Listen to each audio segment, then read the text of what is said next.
बिंदापुर का जमींदार गणेश एक बहुत ही लालची किस्म का आदमी था। उसने गांव के कई किसानों को ब्याज पर रुपए उधार दे रखे थे, जिनके बदले में वो उनकी जमीन अपने पास गिरवी रखता था।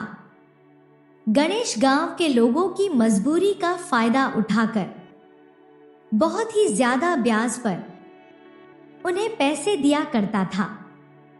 गणेश से एक बार जो किसान उधार पैसा ले लेता, वह उसके चक्रव्यूह में ऐसा फंसता कि गणेश उसके खेतों को भी हड़प कर जाता।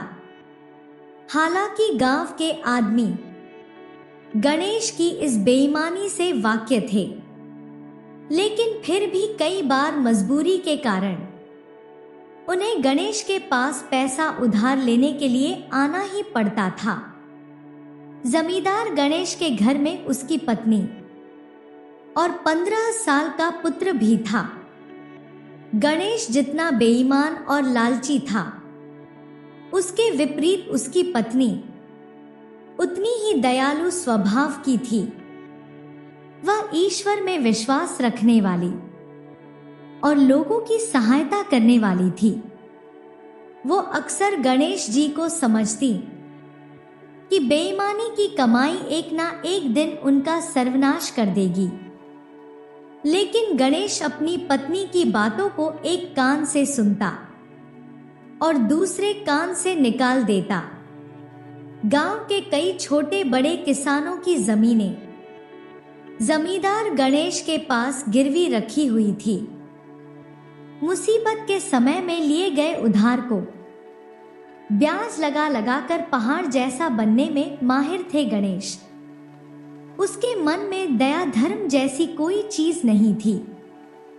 एक बार जो किसान गणेश से कर्ज ले लेता, तो वह सारी जिंदगी अपने खेतों में उसका बंधुआ मजदूर बनकर काम करता। गणेश के पास 15 साल का एक पुत्र था, जिसका नाम था रत्नाकर। सब लोग उसे रत्ना कहकर पुकारते थे। गणेश के सूद के चक्रव्यूह में फंसे हुए किसानों में से एक था मोहनलाल। मोहनलाल दिन रात बंधुआ मजदूर की तरह से गणेश के खेतों में काम करता, लेकिन मजदूरी के नाम पर उसके हाथ हमेशा खाली ही रहते। मोहनलाल का एक जवान बेटा था जितराय। जितराय अक्सर अपने पिता को गणेश के खेतों में काम करते हुए देखता तो उसका खून खौलने लगता। उसने अपने पिता से पूछा, पिताजी, आप दिन रात गणेश के खेतों में काम करते हो, फिर भी मजदूरी इतनी नहीं मिलती कि हम लोग भरपेट खाना खा सके। तब मोहनलाल कहने लगा, क्या बताऊं बेटा, मैंने 10 साल पहले गणेश से कर्ज लिया था और तब तेरी बहन की शादी की थी।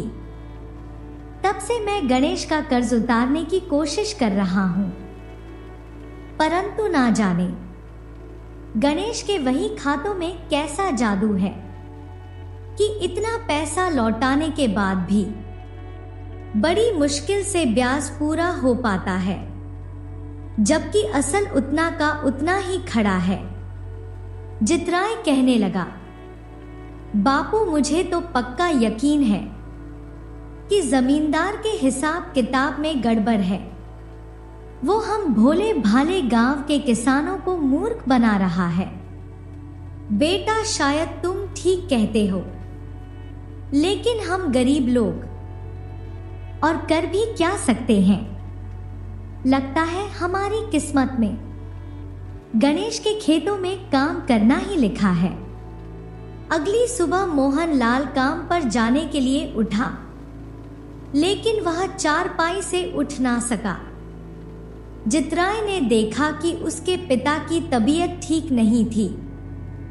एक तो गरीबी की मार के कारण मोहनलाल को अच्छी खुराक नहीं मिल पा रही थी, दूसरी तरफ दिन रात की मेहनत और गणेश के कर्ज की चिंता, इन सब ने मिलकर अंदर ही अंदर मोहनलाल के शरीर को दीमक की तरह चाट लिया था।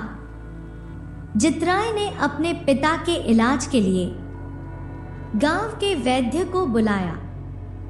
वैद्य ने दवा दी और कुछ दिन के लिए आराम करने को कहा। दिन बीते लेकिन मोहनलाल की तबीयत में कोई सुधार नहीं हुआ, बल्कि दिन प्रतिदिन उसकी सेहत और भी ज्यादा खराब होती गई। एक दिन वो भी आ गया जब मोहनलाल ने दम तोड़ दिया। मोहनलाल के बेटे जितराय को अपने पिता की मौत का बहुत ही सदमा लगा।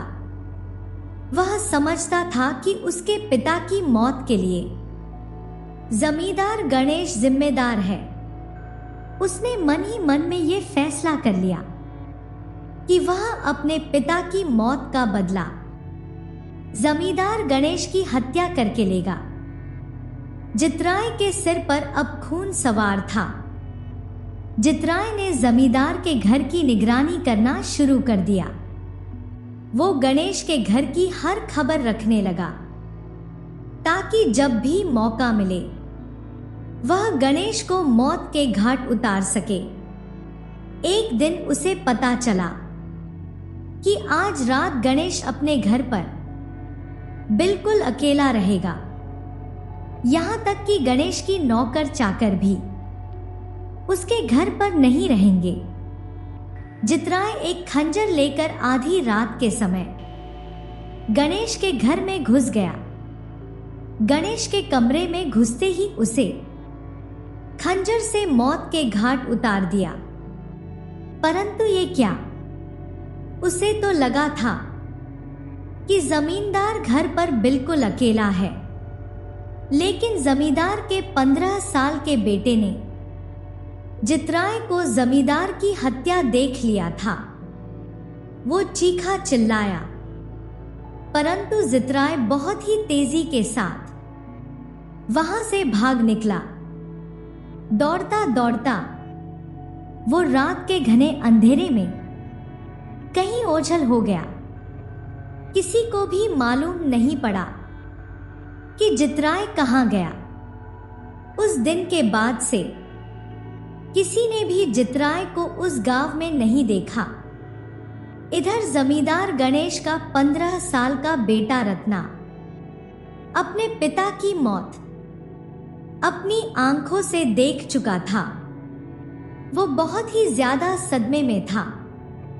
गणेश की मौत के बाद उसके बेटे रत्ना की परवरिश अब गणेश की पत्नी पर थी।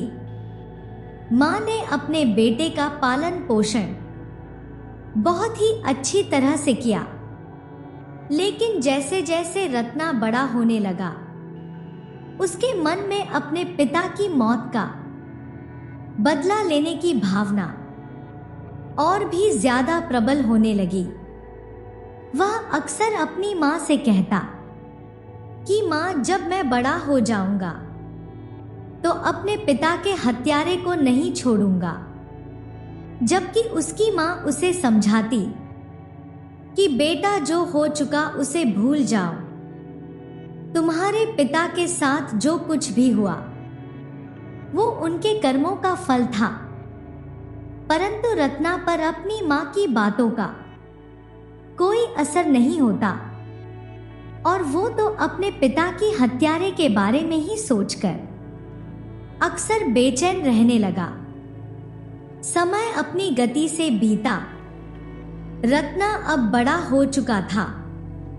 उसने अपने पिता के हत्यारे का पता लगाने की काफी कोशिश की, लेकिन कोई फायदा ना हुआ। अब रत्ना 27 साल का एक नौजवान बन चुका था। वह अपने पिता की तरह जमींदारी संभालता था, लेकिन वो अपने पिता जैसा बेईमान नहीं था। शायद उसकी मां की दी हुई सिख के कारण रत्ना अपना काम पूरी ईमानदारी से करता था, इसीलिए गांव में उसकी इज्जत भी थी। लेकिन रत्ना का मन हमेशा अशांत रहता। रह कर अपने पिता की याद उसे आती और बदले की भावना उसे बेचैन कर देती।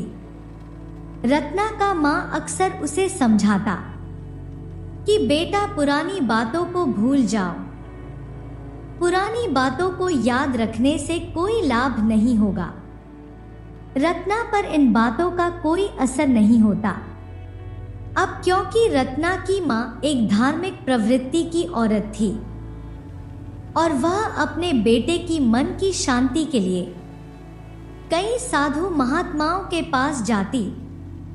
कोई उसकी माँ को ताबीज देता तो कोई अंगूठी पहनने की सलाह देता, परंतु इन सभी उपायों का प्रभाव रत्ना पर नहीं पड़ता था। एक दिन की बात है, रत्ना की मौसी रत्ना के घर पर आई। तब उसने रत्ना की मन को परेशान देखकर कहा, बहन आखिर ऐसा क्या कारण है कि तुम हर समय बेचैन रहती हो? रत्ना की माँ कहने लगी, बहन क्या बताऊं, परमात्मा का दिया हुआ सब कुछ मेरे पास है।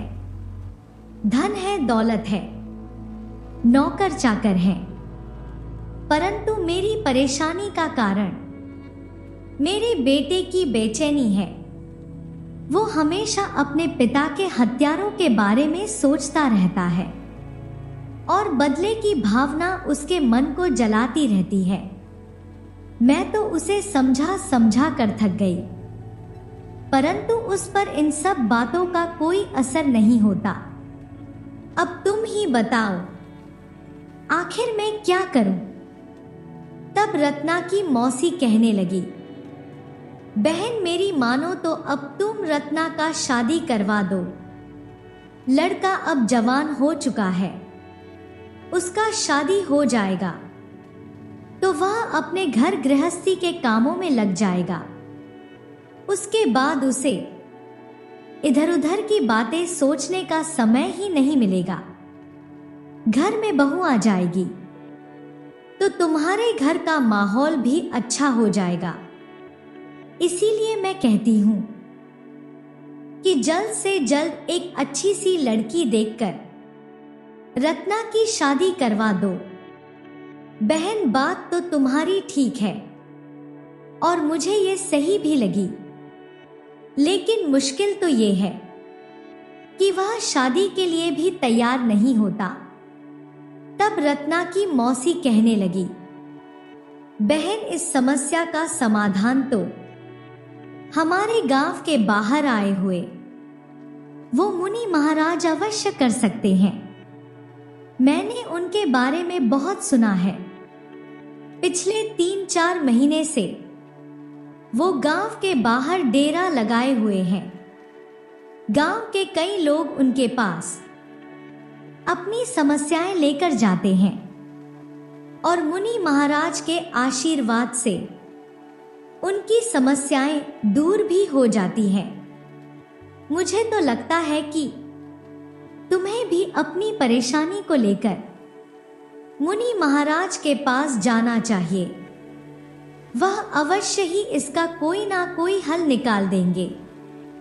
वैसे भी मुनि महाराज बड़ी सरल और सच्चे स्वभाव के आदमी हैं, जबकि दूसरी तरफ गांव के बाहर डेरा जमाए हुए मुनि महाराज अपने पास आने वाले लोगों से केवल इतना ही कहता था कि आप लोग भगवान पर भरोसा रखें, वह सबका भला करेंगे।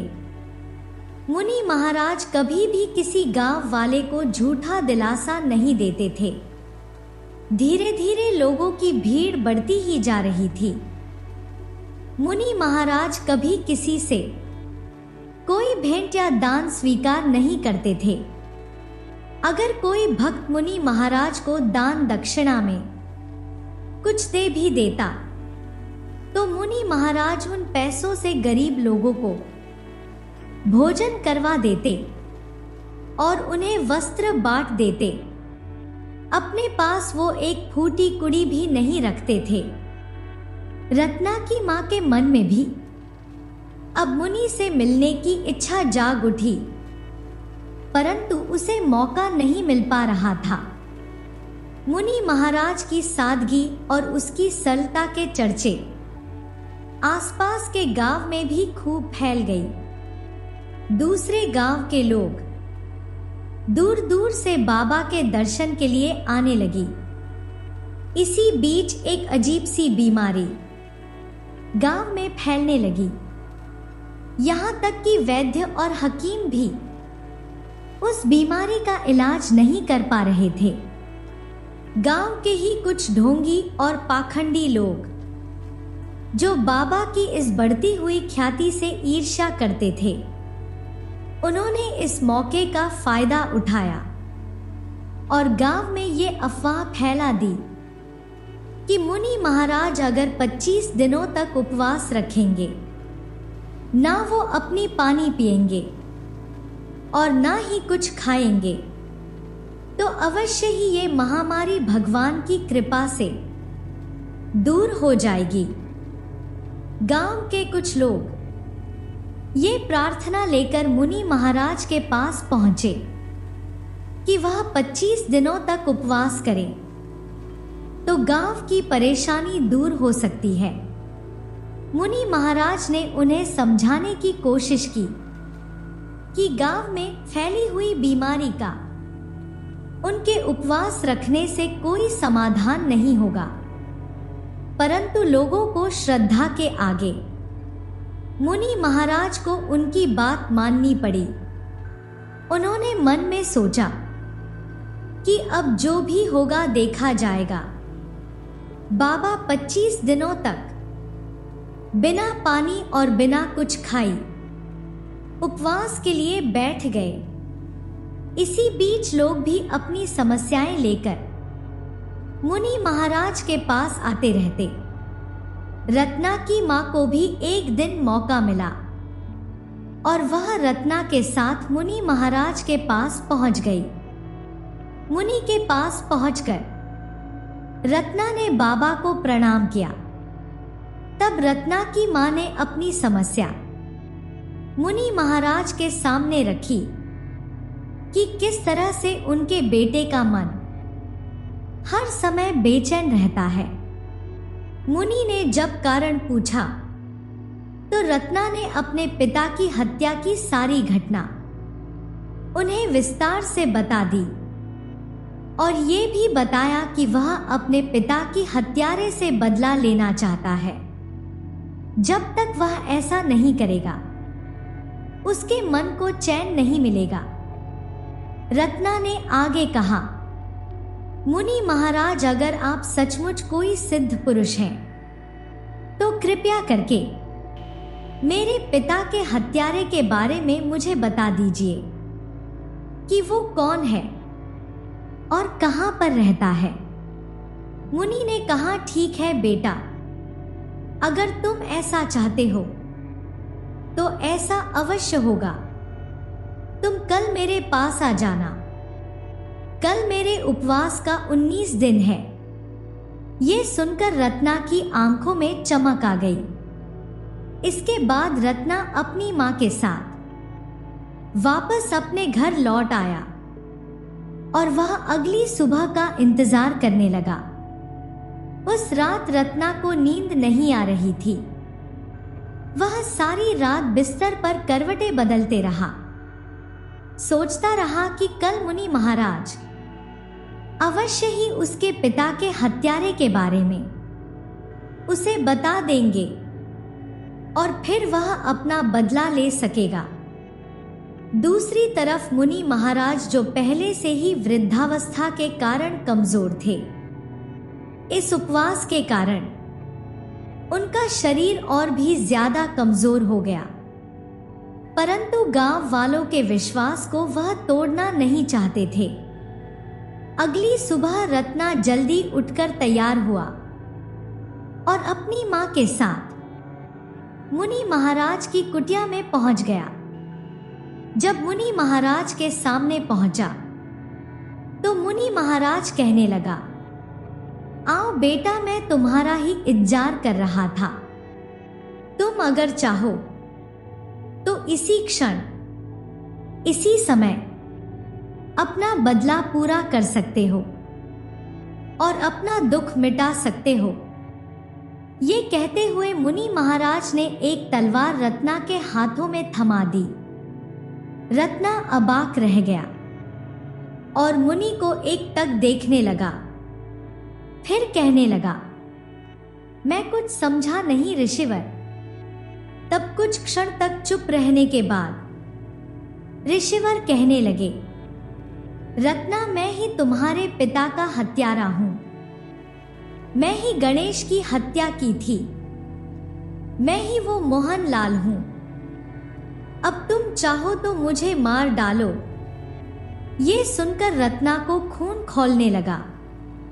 वह तलवार लेकर ऋषि को काटने के लिए दौड़ा। तभी उसकी मां ने उसे रोकते हुए कहा, रत्ना, ये तू क्या करने जा रहा है? मोहनलाल इस समय एक ऋषि के वेश में है और मुनि की हत्या करना महापाप है। इसे ध्यान से देखो। ये वही पहले वाला मोहनलाल नहीं है। बाहर हजारों लोगों की भीड़ को इस पर विश्वास है। ये हजारों गरीब और भूखे लोगों को खाना खिलाता है। उन सब का ये अन्नदाता है। और सबसे बड़ी बात, पूरे गांव को बीमारी से बचने के लिए यह पिछले 22 दिन से भूखा प्यासा बैठा है। इसकी हालत देखकर लगता है कि शायद 25वें दिन तक ये जीवित ना बचे। अपनी मां की बातें सुनकर रत्ना एक पल के लिए रुक गया और सोचने लगा, मां सच कहती है। ये अब पहले वाला मोहनलाल नहीं है। रत्ना ने तलवार फेंक दी। तब ऋषिवर ने कहा, रत्ना, ये सच है कि मैं ही तेरे पिता की हत्या की थी, क्योंकि उस समय मेरे सिर पर भी वही खून सवार था जो कुछ देर पहले तेरे सिर पर सवार था। परंतु उसके बाद मैं छिपता छिपाता गांव गांव घूमता रहा। पकड़े जाने के बाद से ना जाने कहां कहां जंगलों में मारा मारा फिरता रहा। मेरा मन अशांत रहने लगा और फिर एक दिन मैं एक संत की शरण में गया। उन्हीं के साथ रहने लगा। मैं कोई योग विद्या नहीं जानता, कोई चमत्कार नहीं जानता, ना ही मैं आज तक ऐसा कोई दावा किया। ये तो इन गांव वालों की श्रद्धा है, जिसके कारण मैं 25 दिनों के उपवास पर बैठा हूं। ये कहते हुए मुनि की आंखों से आंसू बहने लगे। वो आगे कहने लगा, मैं पहले से ही जानता था कि मैं उसी गांव में जा रहा हूं जहां मैं जमींदार गणेश की हत्या की थी, और मुझे इस बात का भी अंदेशा था कि तुम जरूर मुझ तक पहुंच जाओगे। परंतु अब मुझे मौत का कोई भय नहीं है। इसके बाद रत्ना ने मोहनलाल को मारने का ख्याल अपने दिल से निकाल दिया। अब उसका मन शांत हो चुका था। वो अपने घर वापस लौट आया। इधर 25 दिन का बिना अन्न और जल का उपवास करते करते बूढ़े ऋषि की तबीयत बहुत ही खराब हो चुकी थी। यहां तक कि 25वें दिन उसकी मौत हो गई। इसके साथ ही गांव में फैली हुई वो बीमारी भी समाप्त हो गई। सभी गांव वालों ने मिलकर ऋषिवर के लिए एक समाधि का निर्माण किया। परंतु ये सच्चाई आज तक कोई नहीं जान पाया था कि ये ऋषि सालों पहले गांव में रहने वाला मोहनलाल ही था। रत्ना और उसकी मां ने इस राज को हमेशा अपने मन में ही दबा कर रखा। रत्ना को ये बात समझ में आ गई थी कि सजा देने वाले से क्षमा करने वाला बड़ा होता है। उसका मन अब शांत हो चुका था। कुछ समय के बाद रत्ना की मां ने एक अच्छी सी लड़की देखकर बड़ी ही धूमधाम से रत्ना की शादी करवा दी।